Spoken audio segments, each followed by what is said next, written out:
want to start with what took place last night. That was on ABC. It was a town hall with President Donald Trump and a bunch of undecided voters in Philadelphia. Now, listen, let me just start before Brian, I play. They were political activists, by the way. They weren't undecided voters. They were political activists? Where'd you get that from? Did you watch it? Yes, I did. Okay. How do you know that they were political activists? They were absolutely political activists, but please continue. And I'm excited to discuss this. Okay, but I know I'm just because you mentioned it. I didn't. These were undecided voters, and I'm just asking you what evidence. I don't believe for 1 second that they were undecided voters. Okay, so that's all I'm saying. So it's your personal opinion that they're political activists, correct? Because they asked Donald Trump hard-pressing questions of the difficulties that Americans are facing. So because of that, and because they weren't wearing MAGA hats and cheering, you think they were political activists. Okay, I disagree with you. So anyway, Donald Trump was asked a bunch of real questions, in my opinion, not from political activists, from undecided voters. And normally some of the answers he gives, they're met with wild cheers, at a Trump-packed campaign event. But they fell a little flat yesterday when he was confronted by voters, not political activists. You're entitled to your opinion, but there's no evidence to back up that opinion. But those voters cut through the bluster and the propaganda. And his responses, at least in my opinion, did little to recognize the magnitude, of the challenges that are facing this nation, as I just mentioned, in a very, very difficult and horrible year. Let me give you an example. Yesterday was a day that America recorded more than 1,400 new deaths from COVID-19, and Trump effectively told the country to ignore his own words to Bob Woodward, downplaying the threat of this virus. So this is a voter that asked Donald Trump why he downplayed the virus, as he said on tape to Bob Woodward. Have a listen to this. If you believe it's the president's responsibility to protect America, why would you downplay a pandemic that is known to disproportionately harm low-income families and minority communities? Yeah. Well, I didn't downplay it. I actually, in many ways, I upplayed it in terms of action. My action was very strong. Yeah, because what I did was with China, I put a ban on. With Europe, I put a ban on. And we would have lost thousands of more people had I not put the ban on. So that was called action, not with the mouth, but in actual fact.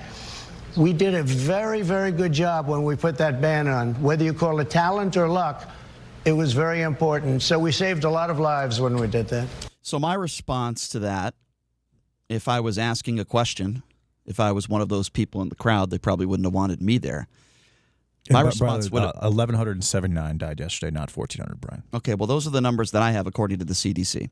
But anyway, going back to the audio, my follow-up, and by the way, she did, the person that asking this question, and by the way, there's no evidence to say that any of these people were political activists. Many of them were interviewed last night, and they actually are undecided voters. With that being said, I would have said, well, wait a second, Mr. President, you said on tape to Bob Woodward that you intentionally were downplaying the virus, not upplaying the virus.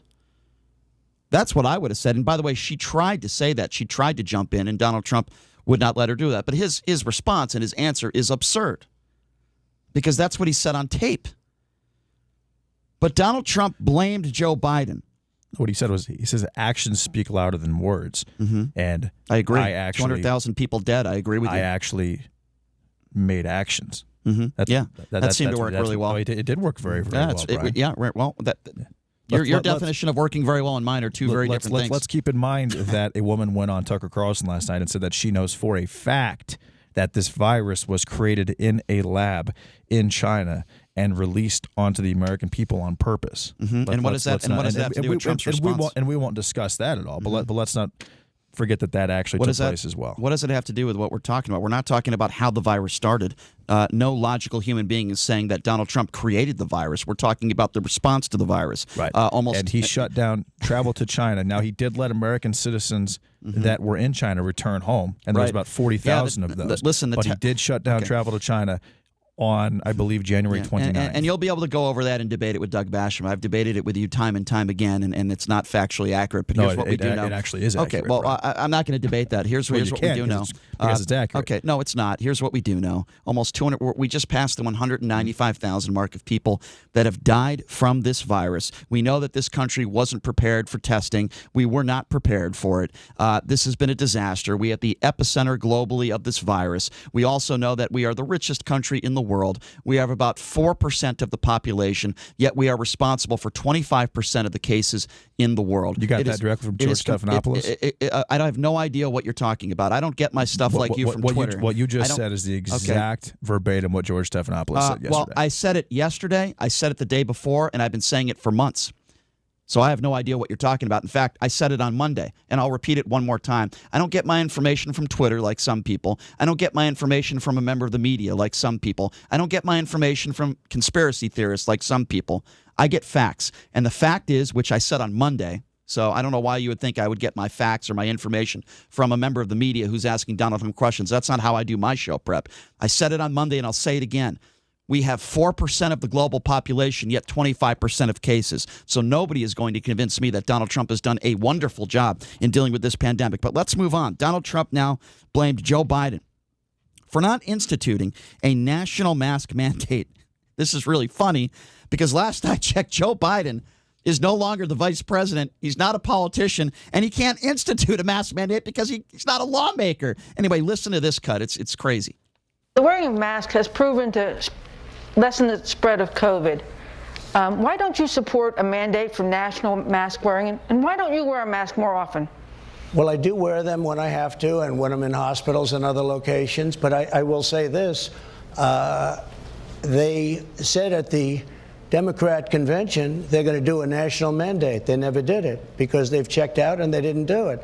And a good question is you ask, like Joe Biden, they said, we're going to do a national mandate on masks. He's called on all governors to have them. It is a state responsibility. No, but he didn't do it. I mean, he never did it. Okay, so let me respond to that and how ridiculous that statement is. Maybe the president doesn't understand. Joe Biden is not in office. Now, he can talk about the things he wants to do if he gets in office, but Joe Biden is not a politician right now. Governors to have them. It is a state responsibility. No, but he didn't do it. Yeah, he didn't do it because he's not the president, you moron. No, what he's saying is he didn't. What he's saying is. Yeah. Can I not? I can't respond. Go ahead. Are you sure, Brian? Go ahead. Are you sure? What he's saying is. Go ahead. Tell me what. I mean, come on, Brian. You want to not have these little bickering moments, but you get so offended that you interrupt me. Okay. So and you want me to stand in. It's not going to happen, bro. Okay. Okay. Let's stop the 10-year-old argument and go ahead. I'm not the one that interrupted. You did, Brian. What he's saying is. Go ahead. Finish that statement. What he's saying. Please. All right. What he's saying is that Joe Biden, after realizing that he has no power, and now that it's Donald Trump, to actually institute a national mask mandate, said that, no, actually, it's unconstitutional to do that. That's what he's saying, Brian. Okay, that's not what he said. And that's also what Stephanopoulos said. All right, my turn now. He said every single state, they make their own decisions. Okay, the president can't force a national mask mandate. Neither can, apparently, the future president. Brian. My turn now. And all Trump is saying is he didn't follow through with that because he realized that he can't do it. That's not what Donald Trump said. We just played the clip. I know you want to try to interpret things like many Trump supporters do when Donald Trump says something very, very stupid, but that's not what Donald Trump said. I am responding to his words, and I'm not starting a sentence by saying, well, here's what I meant. Here's what I think he meant. Here's what he was trying to say. I don't play that game. I am saying I'm responding to exactly what Donald Trump. Then if I could just finish, please, because now if I could just finish, if I could just finish, then why am I here, Brian? If I can't interpret what the president's saying, why am I sitting here right now? I am responding to. Here's what I'm doing. I am responding to exactly what the president said. I'm not saying, well, here's what I think he meant to say. Or if Joe Biden says something, I don't respond unless it's like a gaffe or he says a word wrong. I don't respond. Here's what I think Joe Biden was trying to say. I go by exactly what these politicians said. And exactly what Donald Trump said yesterday was he was criticizing Joe Biden for not implementing a national mask mandate. And Joe Biden doesn't have any authority to do so. And neither does Donald Trump. Period. Neither does any president, Brian. So you need to tell the president that. So let's factor that in before you say that Donald Trump apparently thinks that Joe Biden's the president of the United States. Clearly he doesn't. So why is he criticizing Biden then? The point is, Because Joe Biden can't. What he's saying is that Joe Biden also can't institute a national mask mandate. He didn't say that. Nobody he didn't can. Say that. No president can do that because it is unconstitutional, and every single state is sovereign, which is one of the reasons why we had such a huge problem with the virus, which I've said at least 10 times on this show. And I've said this at least 10 times as well, and I'll say it for the 11th time in the last 20 minutes. That's not what Donald Trump said.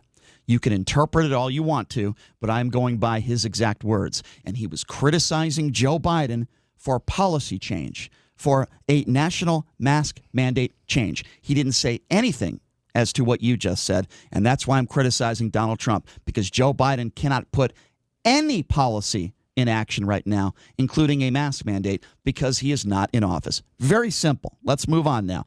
Donald Trump was asked about the mask further, and for whatever reason, he decided to go on a diatribe about waiters and masks. Have a listen to this.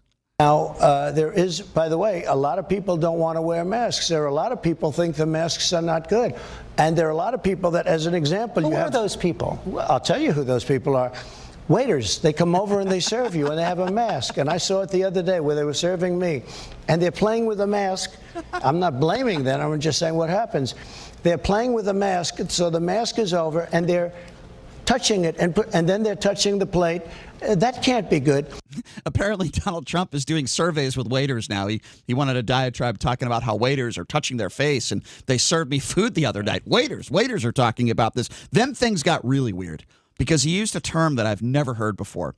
I've never heard the term herd mentality. Yeah, of course. So Donald Trump mentioned the term. You're sure you're not getting this from other outlets that are saying the same things, Brian? What are you talking about? Herd mentality was trending on Twitter last night.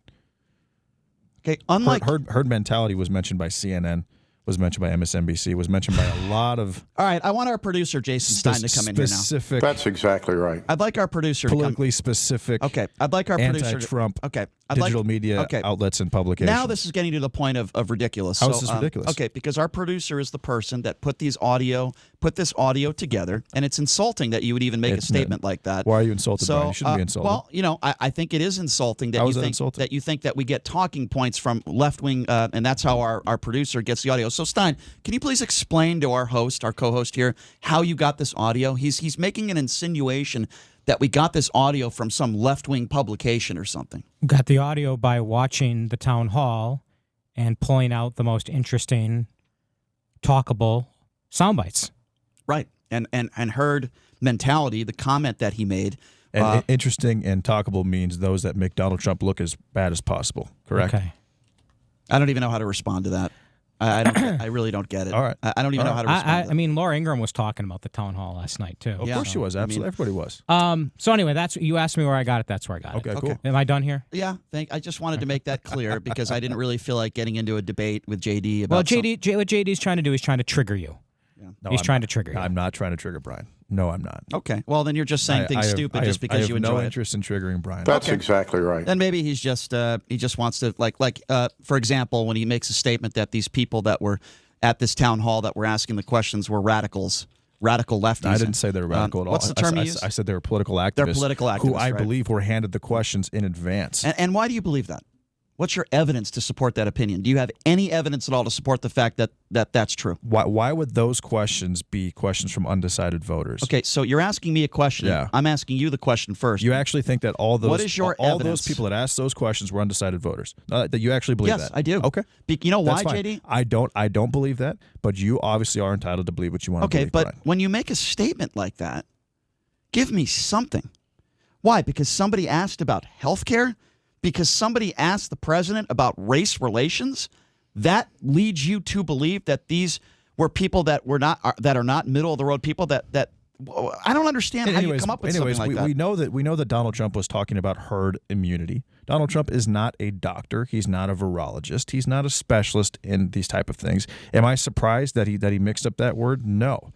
It's not, but do I think it's a big deal? Absolutely not. Okay, so let me just give you the definition of what hypocrisy is, ladies and gentlemen, okay?